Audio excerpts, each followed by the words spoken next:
Welcome to the Rim Break Rodeo. We hope this video helps.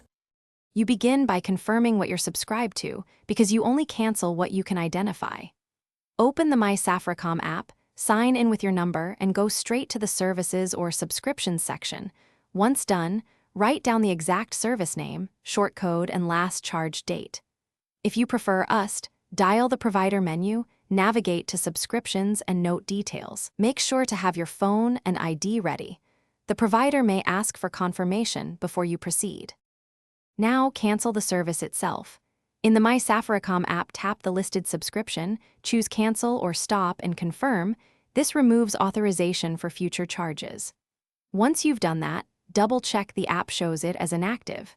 If you use UST, follow the Manage Subscriptions prompts and accept the cancellation.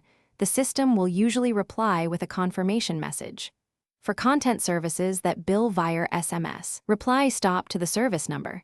This is often the fastest way to halt recurring texts and fees.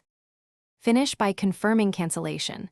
Look for a confirmation SMS and verify the app or UST now lists the service as ended. If you still see charges, call Safaricom customer care, dial 100, explain the issue, give the service name, short code, and the dates of the unwanted charges, and request a reference or service ID. Keep that reference for follow-up. If problems persist, escalate and ask for a formal reversal. Make sure to note any confirmation numbers you receive for records. Thanks for watching. Consider subscribing if we helped you.